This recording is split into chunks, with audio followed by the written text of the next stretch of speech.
जी हाँ guys, maths की video के बाद आज बारी है रीजनिंग की शॉर्ट ट्रिक्स की। और यहां पर मैं आपको वो सारे के सारे सवाल या वो इंपॉर्टेंट टॉपिक्स के साथ सवाल कराऊंगा जिसके बाद आपका कॉन्फिडेंस बहुत शानदार हो जाएगा। मैथ्स और रीजनिंग आपके यूजीसी नेट पेपर 1 का एक इनएविटेबल, एक अनअवॉइडेबल पार्ट है जिसको आप जिसको अगर इग्नोर करके जाते हैं तो आप उस पे जेआरएफ या अपना नेट भी खो सकते हैं। सो यहां पर हमने वो बात को समझा और आपको भी समझाने की हम थ्रू आउट कोशिश करते हैं कि मैथ्स, रीजनिंग और डीआई के बिना आपका जेआरएफ निकालना या नेट निकालना बहुत ज्यादा डिफिकल्ट हो सकता है। तो उसी को ध्यान में रखते हुए मैं निशांत कपूर यहां पर लेकर आया हूं रीजनिंग की शॉर्ट ट्रिक्स। और मैं आज आपको इस तरीके से चीजों को समझाऊंगा, बताऊंगा कि आपको बहुत ज्यादा कॉन्फिडेंट आप इसके बाद फील करेंगे। तो चलिए बिना किसी देरी के कहानी को स्टार्ट करते हैं। तो रीजनिंग की शॉर्ट ट्रिक्स हैं। सबसे पहले यहां पर मैं बात करता हूं गाइस कुछ हॉट टॉपिक्स की। ओके, यहां पर मैं बात करता हूं कुछ हॉट टॉपिक्स की कि कौन सा यहां पर टॉपिक्स हैं जहां से सवाल ज्यादा आते हैं। गाइस यहां पर कोडिंग डी कोडिंग बहुत बार पूछा गया। ओके, कोडिंग डी कोडिंग बहुत बार पूछा गया है। यहां पर अल्फाबेट सीरीज को बहुत बार पूछा गया है। ओके, अल्फाबेट सीरीज को बहुत बार पूछा गया है। यहां पर आपके जो है नंबर सीरीज तो एक बहुत ही इंपॉर्टेंट टॉपिक है जो आएगा ही आएगा, राइट। देन रैंकिंग है यहां पर। ओके, रैंकिंग है यहां पर।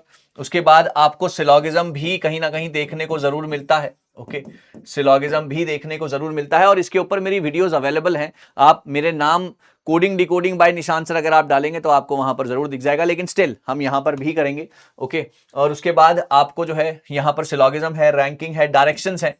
तो यहां पर सवाल आपको हमेशा से पूछे जाते रहे हैं, आगे भी पूछे जाते रहेंगे, ठीक है ना। तो एक एक करके हम टॉपिक्स को उठाते हैं। सबसे पहले अगर आपसे यह पूछा जाए कि यहां पर पालम, ओके, पालम को अगर लिखा गया है इस तरीके से, अगर पालम को लिखा गया है इस तरीके से तो आप मुझे बताएंगे कि ऑरेंज को कैसे लिखा जाएगा, है ना। आप मुझे बताएंगे ऑरेंज को कैसे लिखा जाएगा। आप वीडियो को पॉज करके आंसर जरूर दीजिएगा, वीडियो को पॉज करके आंसर्स जरूर दीजिएगा गाइस। पालम को अगर ऐसे लिखा गया तो ऑरेंज को कैसे लिखा जाएगा। ये सवाल, सारे के सारे सवाल जो मैं करा रहा हूं ये आपके यूजीसी नेट पैटर्न पर आधारित हैं, ठीक है। तो यहां पर क्या हुआ, ये ट्रिक क्या कहती है, ट्रिक ये कहती है कि आपने जो है रिवर्स लिखा MALAP, सिमिलरली MALAP, तो यहां पर भी आप उल्टा लिखेंगे E, है ना, GNARO, राइट। ये लिख दिया आपने ऑरेंज, राइट। एक और पैटर्न जो है एनटीए का बहुत ज्यादा फेवरेट है, वो पैटर्न क्या कहता है, वो पैटर्न ये कहता है कि आप मुझे बताइए कि अगर फॉर एग्जाम्पल यहां पर लिखा है बैट, बैट को मैंने लिख दिया YZ और G, ओके, तो आप मुझे बताएं कि मैं कप को कैसे लिखूंगा, तो मैं कप को कैसे लिखूंगा। तो गाइस समझने की कोशिश करना, पहले आप लोग ट्राई कीजिए वीडियो को पॉज करके, फिर मैं बताऊंगा, ठीक है ना। वीडियो को पॉज करके आप ट्राई कर रहे होंगे। अब मेरी बारी है यहां पर आंसर को करने की। तो यहां पर है सर ऑपोजिट, है ना, यहां पर है सर ऑपोजिट। ऑपोजिट का मतलब अगर A आगे से पहले नंबर पे आता है तो Z पीछे से पहले नंबर पे आता है, अगर B यहां पर दूसरे पे आता है तो Y यहां पर दूसरे पे आता है, ठीक है ना। तो ऐसे में हमको क्या करना है, ऐसे में हमको एक ट्रिक याद रखनी है, वो है उफ री मन आज पी के हस बाय, राइट। उसके बाद GTCXDW JQLOVE, राइट। ये सारे के सारे आपके ऑपोजिट याद हो गए, स्क्रीनशॉट ले लीजिएगा, है ना। ये सारे के सारे आपने ऑपोजिट याद कर लिए। अब आप यहां देखें B के ऑपोजिट क्या है, Y है, A के ऑपोजिट क्या है, Z है, और T के ऑपोजिट क्या है, G है। सिमिलरली C के ऑपोजिट क्या है, X है, U के ऑपोजिट F है, और P के ऑपोजिट K है। तो XFK जो है इसका राइट आंसर बन गया। ये भी एक पैटर्न है जो कि बहुत ज्यादा फेवरेबल है या फेवरेट है मैं कहूंगा, किसका, आपके एनटीए का। अच्छा ठीक है जी, आगे आते हैं।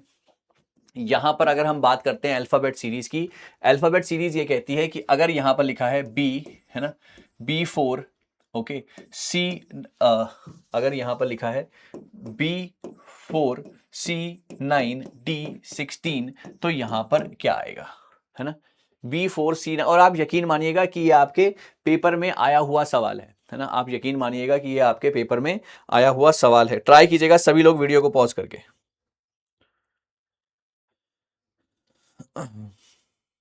ओके गाइस, बहुत बढ़िया, सबके आंसर्स देख रहा हूं मैं, वेरी गुड।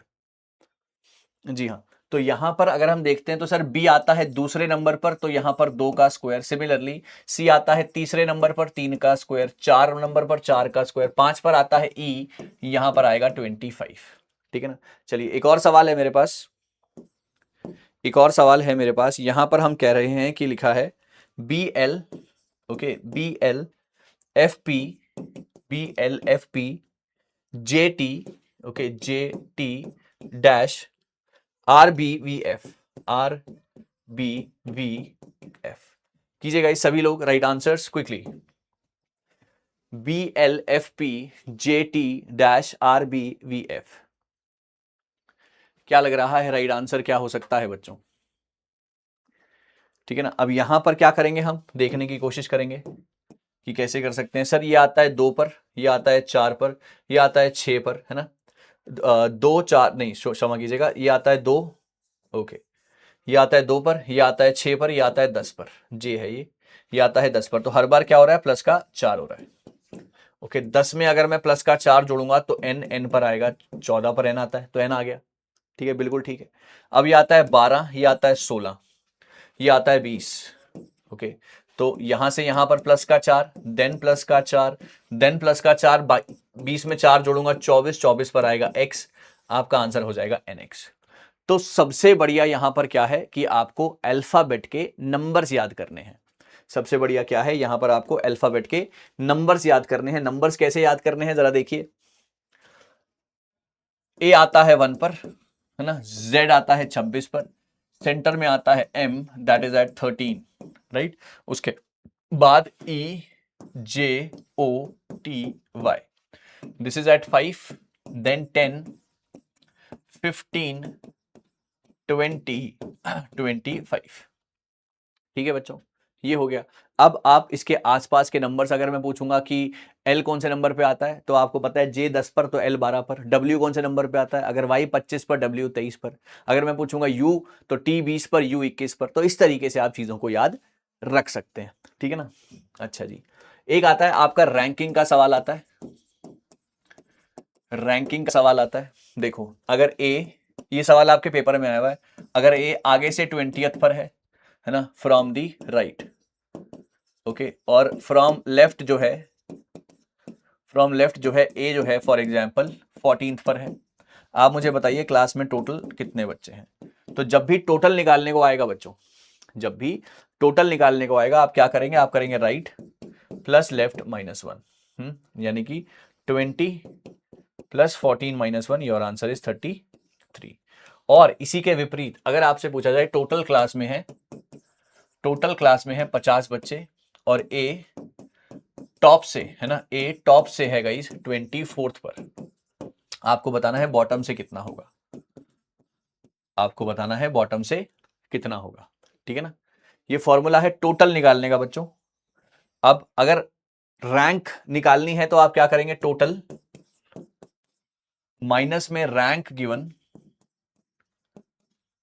+1, टोटल माइनस में रैंक गिवन +1, तो ये हो जाएगा आपका 50 माइनस में 24 +1। I hope it's clear to everybody guys, जितने भी लोग मेरे साथ बैठे हैं। यहां पर ये आंसर आ जाएगा गाइस 27, ये आ जाएगा आपका 27। Everyone clear with this guys? इस तरीके से आप निकालते हैं। एक यहां पर सवाल आता है सर इंटरचेंज का, ये बहुत तगड़ा सवाल होता है अगर आ जाए तो, है ना। पूछा जाता है कि ना ए जो है टॉप से, ए जो है टॉप से है 24th पर, ठीक है जी। बी जो है बॉटम से, बी जो है बॉटम से है, मैं कहूंगा 14th पर, ओके। अब बी ने अपनी रैंक को इंटरचेंज किया और अब बी जो है बॉटम से आ जाता है, बी जो है बॉटम से आ जाता है 13th पर, ठीक है ना। आप मुझे बताइए क्लास में टोटल कितने बच्चे हैं, आप मुझे बताइए क्लास में टोटल कितने बच्चे हैं। समझना, एक बार फिर से समझो। ए टॉप से है 24th पर, बी बॉटम से है 14th पर। अब उन लोगों ने अपनी पोजीशन को इंटरचेंज किया और अब बी बॉटम से आ गया 13th पर। क्लास में टोटल कितने बच्चे हैं। इसकी एक बहुत ही शानदार सी ट्रिक है बॉस, इसकी एक बहुत ही शानदार सी ट्रिक है, और वो ट्रिक ये कहती है कि ऐसे, आपको पता है टोटल निकालने का फॉर्मूला क्या होता है? टोटल निकालने का फॉर्मूला होता है top plus bottom minus one, यही फॉर्मूला है, top plus bottom minus one. तो जब भी आपको इंटरचेंज वाला सवाल आएगा बेटे, इंटरचेंज वाली रैंक आप सवाल में इन्वॉल्व करेंगे ही करेंगे। रिपीट, जब भी इंटरचेंज वाला सवाल आएगा तो इंटरचेंज वाली रैंक आप सवाल में इंक्लूड करेंगे ही करेंगे। तो यानी कि यहां पर बॉटम है, बॉटम कौन से पे है? ये है 13th, यहां पर लिखो 13th। अब क्वेश्चन में ढूंढो टॉप कहां पर है, टॉप रहा ये 24, ओके, माइनस में 1, 24 प्लस 13 माइनस में 1, your answer is 36, answer is 36। I hope it's clear to everyone guys. इस तरीके से सवाल किए जाते हैं। आप जितनी बार चाहें इसे रिपीट मोड में देख सकते हैं, स्टॉप कर सकते हैं, फिर सुन सकते हैं, जितनी बार चाहें। ये वीडियो आपके पास यूट्यूब पर हमेशा हमेशा के लिए रहने वाली है। अच्छा जी, अब एक हम करते हैं सर अल्फा न्यूमेरिक का सवाल, एक हम करते हैं अल्फा न्यूमेरिक का सवाल। अल्फा न्यूमेरिक, आइए इसका भी एक सवाल है मेरे पास, ठीक है। यहां पर ये सवाल क्या कहता है? जी हाँ, यहां पर ये सवाल आ गया sir D4W, D4W G90 G9T, उसके बाद आ गया J16Q J16Q। आप मुझे बताइए आगे क्या आएगा, बताइए सर। वीडियो को पॉज करके ट्राई कीजिएगा राइट आंसर। अगेन, आपको बेसिक अल्फाबेट अगर पता है तो आप आराम से सवालों को कर सकते हैं।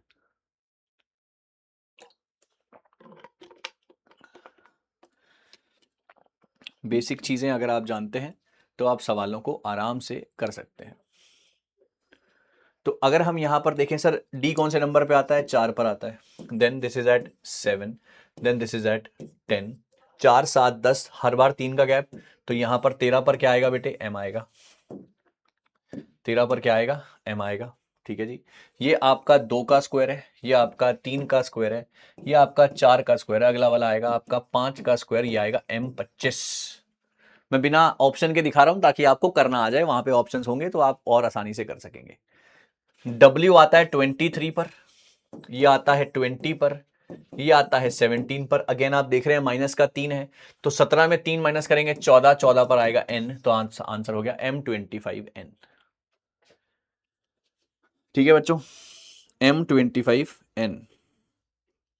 तो इस तरीके से अगर हम चीजों को करते हैं, इस तरीके से अगर हम चीजों को करते हैं तो आप बहुत ज्यादा कनेक्टेड रहेंगे। एक आता है सर क्लॉक का सवाल, क्लॉक का सवाल, क्लॉक का सवाल आता है कि अगर what is the angle, what is the angle of the clock, angle of the clock at 2:10 PM, okay. 2:10 पर आपकी घड़ी कितने डिग्री का एंगल बनाएगी?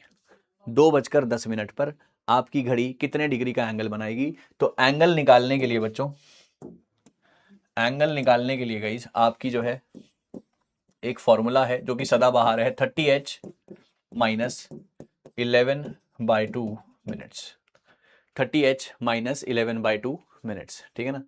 What is the angle of the clock at 2:10 PM? देखो, H की जगह पर आप डालेंगे H की वैल्यू, ये R है आपका और ये आपका मिनट है, ठीक है ना, ये R है और ये आपका मिनट है, ठीक है जी। R की जगह पर R की वैल्यू, तो दिस इज 30 इंटू में 2 माइनस 11/2 इंटू में 10, ठीक है भाई, बिल्कुल सही। 11/2 इंटू में 10, मिनट की जगह पर मिनट की वैल्यू, R की जगह पर H की जगह पर H की वैल्यू। ये हो गया 30 इंटू 2 दैट इज 60, माइनस ये कटेगा 5 पर, ये हो गया 55। आपका आंसर आ जाएगा sir 5 degree, and that's all. इस फॉर्मूले का सारा गेम है बॉस। अगर ये फॉर्मूला आता है तो चीजें बहुत ही आराम से आपको हमेशा हमेशा के लिए याद रहेंगी, ठीक है।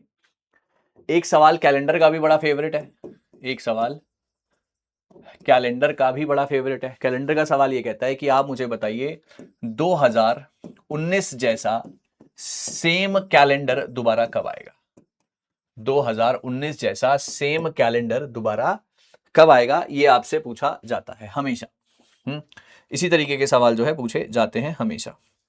अच्छा जी, अब जब हम सेम कैलेंडर पर आते हैं, है ना, जब हम सेम कैलेंडर पर आते हैं तो हम यहाँ पर ये करते हैं कि आपने क्या करना है, आखिरी के 2 नंबर लेने हैं।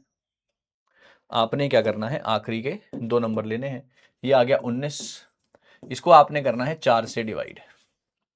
4 से डिवाइड इसलिए करना है क्योंकि नॉर्मली जो साइकिल होती है, जो लीप ईयर होता है, वो 4 साल के बाद रिपीट होता है, तो आपने 4 से डिवाइड कर दिया।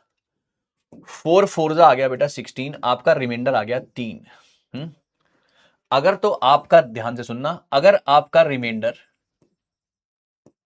1 आ जाए तो आप दिए गए साल में 6 जोड़ देना।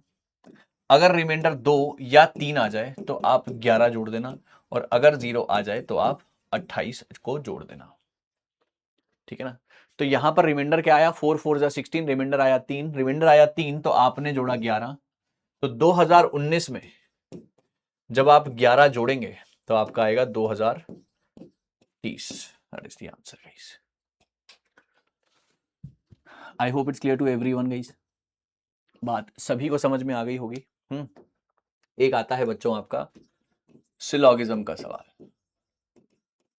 सिलॉगिज्म का सवाल ये कहता है कि इसमें कुछ स्टेटमेंट्स होंगी जिसका जो कंक्लूजन आपने फिर बाद में निकालना है। यहां पर बोला गया all A is B, okay, some B is C, all C is D. ठीक है जी, ये हो गई स्टेटमेंट। अब आता है कंक्लूजन। कंक्लूजन क्या कहता है, कंक्लूजन कहता है some A is C, some B is D. कौन सा सही है कौन सा गलत है ये आपने बताना है। सबसे पहले सारा गेम जो है ना बेटा सिलॉगिज्म में गेम किसका कहता है, गेम कहता है भाई आपका स्टेटमेंट का सारा गेम है, क्योंकि इसके ऊपर बनता है डायग्राम, इसके ऊपर बनता है डायग्राम, और एक सवाल में एक ही डायग्राम बनेगा। ऑल ए इज बी, ये ए है, ये आ गया आपका B, all A is B. Some B is C, some B is C, all C is D, all C is D. Diagram check कर लेना बॉस, डायग्राम ऐसे ही बनना चाहिए। नहीं बन रहा है तो अभी बेसिक्स खराब हैं सिलॉगिज्म के।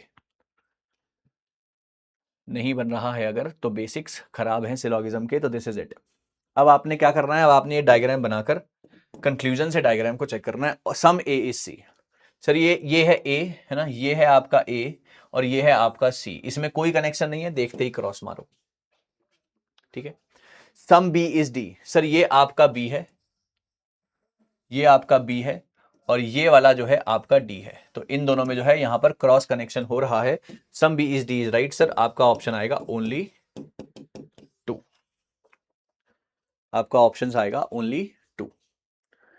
तो यहां पर सर मेरी एक कोशिश थी कि आपको ना कुछ ऐसे सवाल मैं बताऊं, कुछ ऐसी चीजें मैं बताऊं, कुछ ऐसे कंसेप्ट्स मैं बताऊं जो कि आपसे बार बार पूछे जाते हैं, है ना, बार बार पूछे जाते हैं। कहां पर, आपसे नेट के एग्जाम में पूछे जाते हैं या कोई भी कंपेटिटिव एग्जाम में।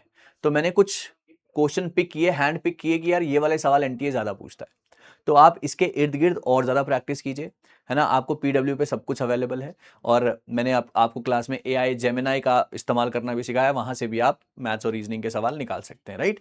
So thank you so very much for joining. हम ऐसे ही आगे भी मिलते रहेंगे, कुछ नया कुछ बेहतरीन आपके सामने बनाते रहेंगे। चलते चलते मेरे एक होमवर्क का सवाल का जवाब दीजिए। आप मुझे बताइए 2010 जैसा सेम कैलेंडर दोबारा कब आएगा। 2010 जैसा सेम कैलेंडर दोबारा कब आएगा। अपने आंसर्स कमेंट सेक्शन में जरूर लिखिएगा। ऐसे ही मैं आगे भी मिलता रहूंगा, कुछ नया कुछ बेहतरीन आपके लिए लाता रहूंगा। अगर आप मेरी क्लासेस को अटेंड करना चाहते हैं तो, और ऐसे सवाल और करना चाहते हैं तो मंडे टू सैटरडे शाम के 6 बजे एग्जाम तक, और संडे को दोपहर को 12 बजे, right. So thank you so very much for joining. We'll be meeting again with some more important, with some more fantabulous sessions ahead. Thank you guys.